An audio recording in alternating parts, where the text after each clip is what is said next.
Chapter 4, Law of Attraction. To desire is to expect is to achieve. The underlying law that regulates supply in the world of effects has two important phases. One is desire, and the other expectation. These mental attitudes represent lines of attractive force, the former being the positive phase of the law and the latter the negative phase, while phases must be complied with to obtain the best and greatest results. The first phase of desire embraces a positive process of attraction. That is, when an individual earnestly desires a thing, he sets up a line of force that connects him with the invisible side of the good desired. Should he weaken or change in his desire, that particular line of force is disconnected or misses its goal. But if he remains constant in his desire or ambition, the good demand is sooner or later realized in part or entirely. The principle involved is that you cannot long or yearn for anything unless it already exists, if not in form, then in substance, and desire is the motive power for calling it forth into visible appearance or physical effect. It is no use to desire a thing unless you expect to get it, either in part or in full. Desire without expectation is idle wishing or dreaming. You simply waste much valuable mental energy in doing this. Desire will put you in touch with the inner world of causes and connect you by invisible means with the substance of the thing desired. Then, continuous expectation is necessary to bring it into reality in your life. Much like the pull of gravitation in the physical realm, expectation is a drawing force of the mind which acts in the invisible realm. We all know that many persons desire good things which they never expect nor make any real effort to grasp. They start out well and may get halfway, but not any further. When they learn to comply with the other half of the process involved and learn to expect what they desire, most of their dreams or wishes will steadily materialize. Again, we meet people who expect things they do not want, but which often come. This proves that expectation is a powerful, attractive force. Never expect a thing you do not want, and never desire a thing you do not expect. When you expect something you do not want, you attract the undesirable, and when you desire a thing that is not expected, you simply dissipate valuable mental force. On the other hand, when you constantly expect that which you persistently desire, your ability to attract becomes irresistible. Desire connects you with the thing desired, and expectation draws it into your life. This is the law. Should you be oppressed by poverty, hardship, limitation, or lack of any kind, begin now to operate this law of mind and gradually command more and more of the good in the form of better things and improved conditions. It is your right to be happy and free. We should seek, therefore, to learn more of the unseen laws of mental creation and the marvelous possibilities dormant within our beings. Nature does not deprive us of any good and desirable thing, but has provided us with the mental equipment and inner power to acquire and enjoy all the essential good to ensure a happy and worthwhile existence. Application is the test of adequacy, as knowledge is of little or no value unless it can be used to practical ends. Here is a simple method in the beginning for using the power of mind to increase the amount of good in our lives in conformity with the law. Form a clear and well-formed mental picture of what you want. Do not specify its particular form or how it shall come, but simply desire firmly and gently the greatest amount of good in that direction. Avoid a tensed state of mind or any condition of strain or anxiety. It is better to do your mind picturing in odd moments when in quiet and restful conditions.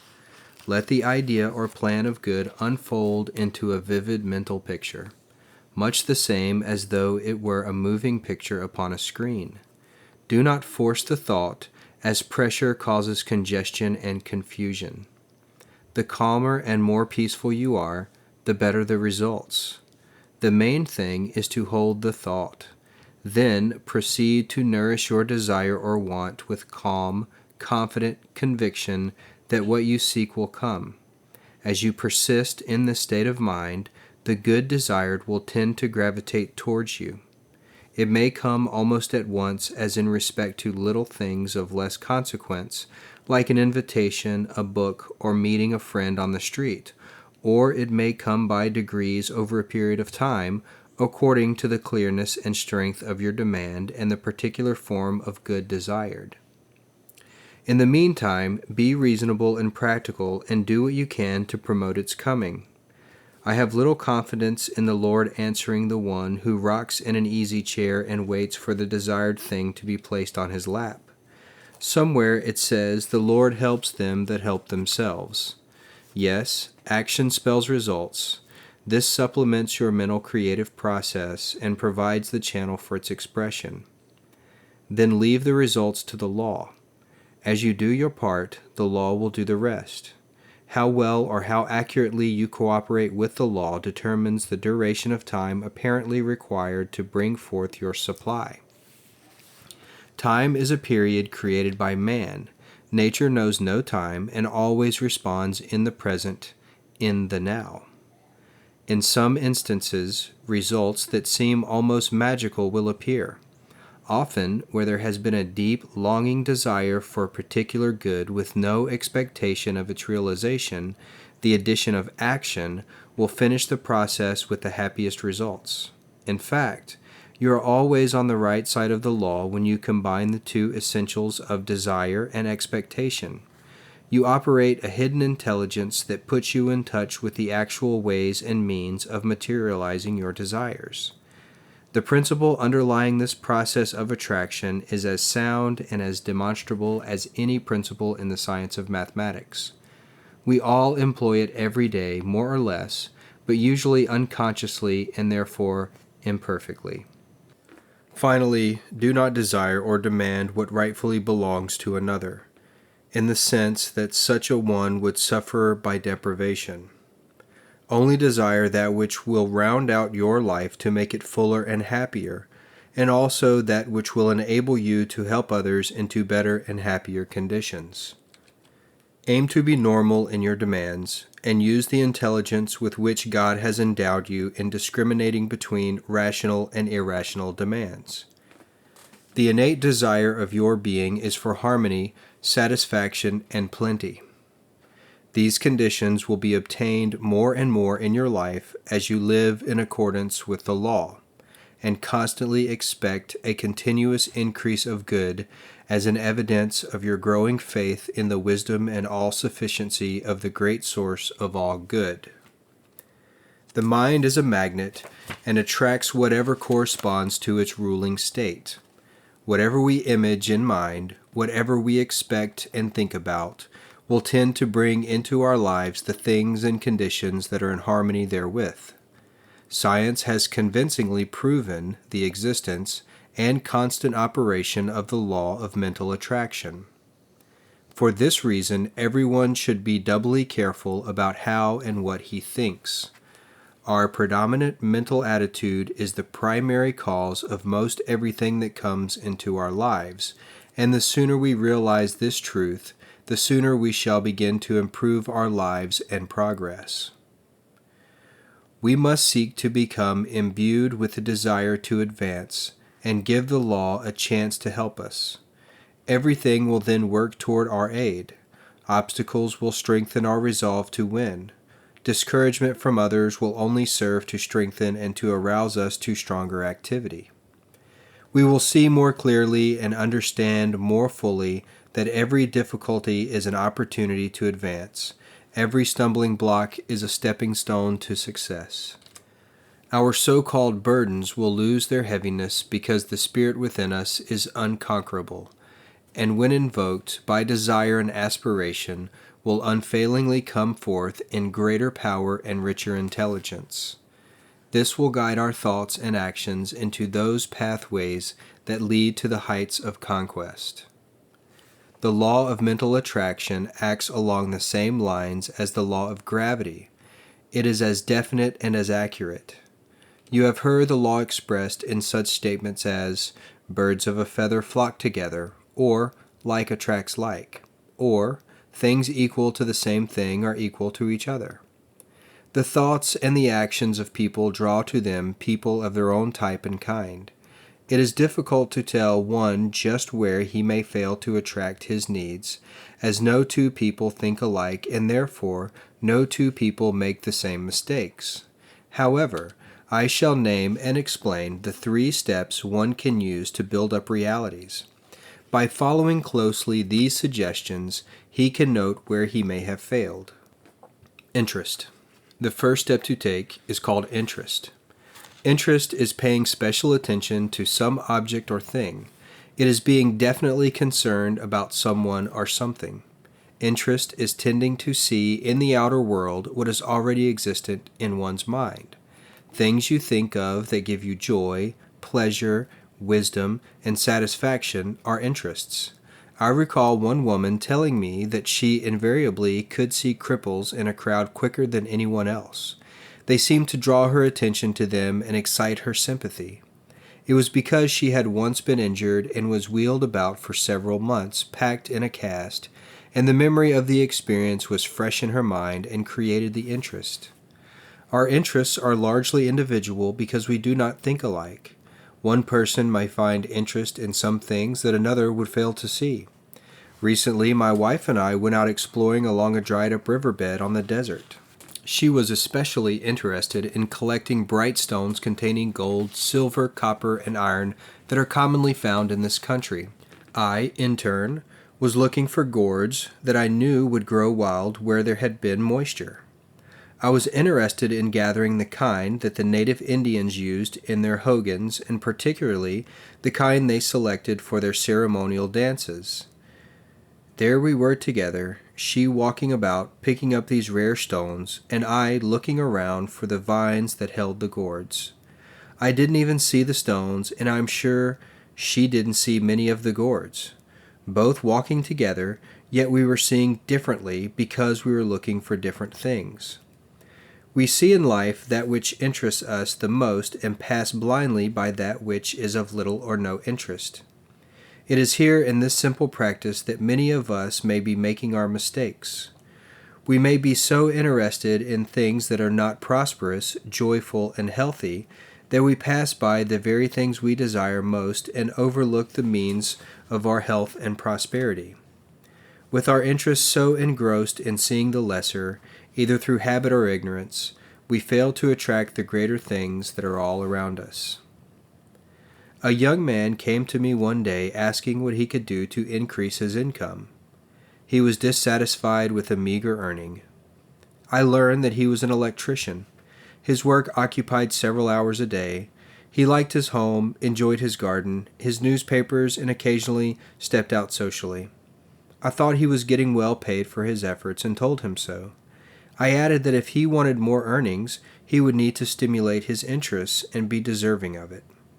God feeds the birds and supplies an abundance of food, but he does not put the worms into the bird's mouth. The bird must at least go out and search for the food. So it is with all of us. We must do something about it more than wishing or praying. He decided then that he would increase his capacity as an electrician.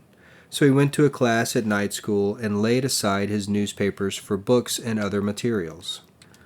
He became interested in radio and was enthusiastic about its possibilities. This interest drew him into new circles and landed him a position with a growing radio company. In a very short time he had found a new pleasure and tripled his meager earnings. No one is to be blamed for the dissatisfied life but the man himself, because he failed to expand his interests with his desires. It is so easy for people to allow themselves to get into a rut, and it is always a mental rut before it becomes a material one. People drift along unknowingly, unconsciously, and aimlessly into unhappiness and blindness. A very lovely person came to me with a problem, the like of which has caused many a woman to give up and lose the very thing she wants most. This woman had a nice home, a well-providing husband, many servants, and 2 fine sons to be proud of. But, with all that, she was most unhappy. When her boys were growing up, She devoted all her time to their training and care. Now they had married and were making their own homes. While she was so tied at her home, her husband was becoming a successful man, and this took him out to his clubs and made new friends of other women as well as men. He was quite occupied with his interests. He came home at nights, but most of his weekends were spent elsewhere. Here she was with a big house and servants, plenty of money, but no love or happiness. She realized the breach was widening, and knowing that soon her husband would want a divorce, she was forced to seek a way out. After a lengthy analysis, I learned that she had a spark of interest left in art and literature. So I recommended that she take a trip abroad for the summer to see new sights and to plan a busy winter with new studies. She returned feeling refreshed and anxious to begin the work. She joined a literary club and liked it. Gradually, she worked into some small dramatic parts until one day her interest burst out into a flaming desire to go further with the work. Home, servants, loneliness, all receded with the new ambition. In short, she advanced into radio work and has been very successful. Her sons are proud of her achievement. Her husband has become almost jealous with his attentions, and her happiness is supreme. You see, one must keep up some interest. One must keep his mind active and keen in order to avoid losing one's attractiveness and satisfaction. Our highest interest should govern our thoughts and not the material things. The material things are only the means through which we express our interests. A strong magnetic power is founded upon a strong idea or principle. This idea or principle directs our interests, and this in turn develops an inner power of attractiveness. A young woman, whom I know very well and shall always prize as a friend, is not a beautiful girl as far as beauty goes, but she is most attractive. She has a wide circle of friends and verily charms them wherever she goes. When asked one time what it was she possessed that seemed to cast a spell over her admirers, she said, "I can't accredit to my physique, nor to my brand of cosmetics, but I believe it is because I love frankness, truth, and a pure mind." Innumerable examples can be told of men and women who have attained success and fame because they have loved and lived some principle of good. To live such a principle and to follow it with interest will, according to the law, always attract good. Attention. To have a high interest is not enough. We must inject this interest into our daily labors. Our attention must portray our interest, and the keener our interest, the more intense will be our attention. It is our interested attention that draws from the outside world such facts as are formed in the mind. As we direct our attention to our interest, this magnetizes our power of attraction, which draws to us much of the same type as our thought. When much of our interest is taken up with our full attention, we shall find that most of our petty and selfish leanings will be absorbed by our higher interests, and we will steadily progress. I recall years ago, when I was yet a student at the university, that I would often pass through the terminal of Williamsport, where a certain man had his offices and was then a junior supervisor for the Pennsylvania Railroad. Often it would be after working hours when I passed the building, and frequently it would be late in the evening, yet I would see his office lighted and find that he was busily engaged in finishing up some important work. It seemed that he lost himself in his interest for his work, and all his attention was drawn to benefit his employer. Years passed, and the day came when I met that man and knew then why he had been steadily promoted from one position to a better one. Today he is next to vice president of the largest railroad in the world. Whatever he did it with all his might and main, and his attention never waned from a job until he thought it well done. I learned from him that he did not wonder when he would get his next raise in pay or change in position. He just worked, he said, and the advancement came without worrying about it. I believe another young man expressed this law in action years ago when they thought it was impractical idealism. He said, "For whosoever will save his life will lose it. Whosoever shall compel thee to go a mile, go with him twain. Whosoever will find himself at the top must lose himself at the bottom. Whosoever will find himself great must render great service. The big salaries are paid to those who travel the undemanded extra mile. The man whose attention becomes lost in his interests will grow to worthwhile accomplishments. Emerson said, "See how the mass of men worry themselves into nameless graves, while here and there a great unselfish soul forgets himself into immortality." Yes, you say, I know of men who have had such advantages and opportunities to forge ahead, but they didn't succeed as your friend. They had influence and money and brains, but somehow they did not reach the top. Granted that they had all the material and physical advantages that any average man might need to skyrocket to the pinnacle of success, yet they lacked something within themselves. The source and cause of all success lies hidden deep within the mind, and one must give one's attention and interest first to principle and then to fact. What do I mean? If you believe in honesty, then you support the principle of honesty with all your attention. You direct this attention to do and think all things in an honest manner.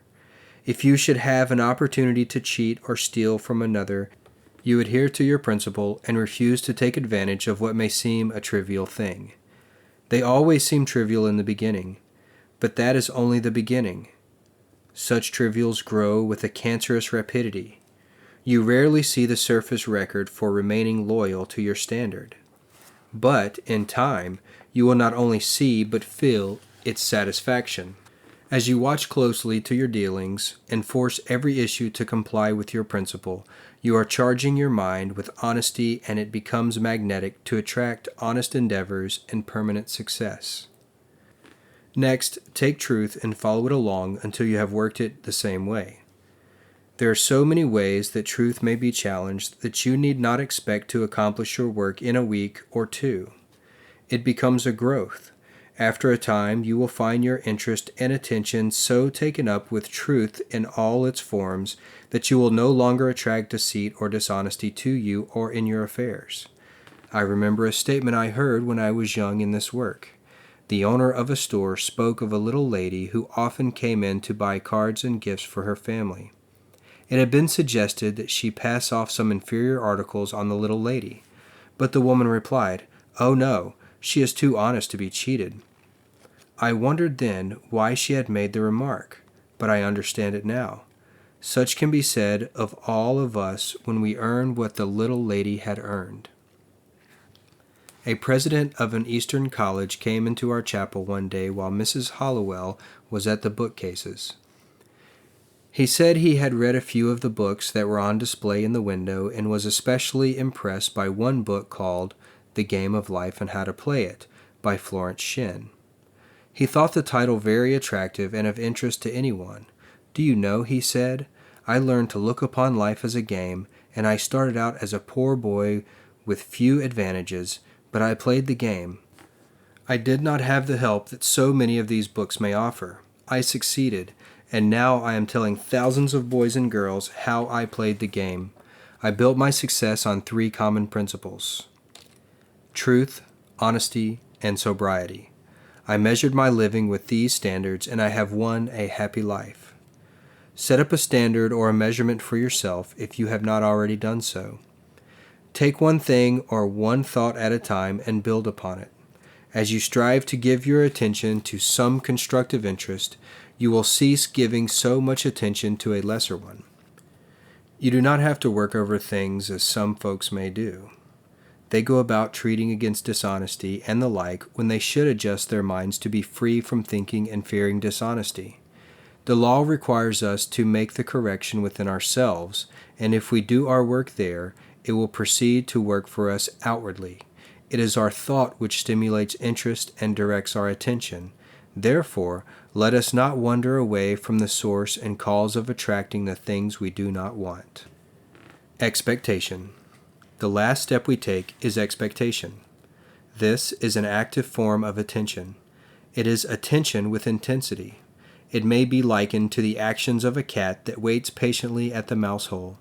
The cat expects to catch its prize at any moment. He expects to get the mouse because he believes he will get it eventually. If the cat did not believe and expect to catch the mouse, his interest and attention would lack that intensity which is now present. His energies would not be so actively called forth. When you believe in the probability of success in your undertaking, you experience the keenest interest in your work. This interest is intensified with expectation and anticipation. Through this, you will draw to you the success you are working for. Your expectation must be built up with your interest and attention. When the widow came to Elisha and asked his help to meet a problem of finance that meant the freedom or slavery of her 2 sons who were to be held for her husband's debt, Elisha promptly asked her what she had that could be converted into money. She had nothing more than a pot of oil. But that was something. So Elisha told the widow to collect other vessels from her friends and go into her home and there pour out what oil she had. She poured the oil until all the borrowed vessels were filled, and when she had filled the last one, the oil stayed. There was not a drop left over. They followed the routine of our lesson, and as she reached the last vessel and the end of her expectation, she found the supply shut off. She was able to receive only as much oil as she had expected, and her expectation was measured by the number of vessels she had collected. Elisha had set the law to work, but she had determined how far it would go by her thought of expectancy. She might have hoped for much more, but she got only what she expected.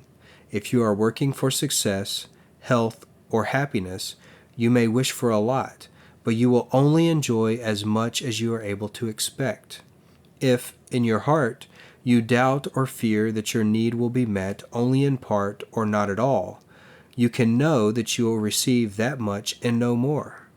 When you pray for one thing and then fear and doubt that you will receive it, you diffuse your mental forces and can attract only what the lesser thoughts believe and expect.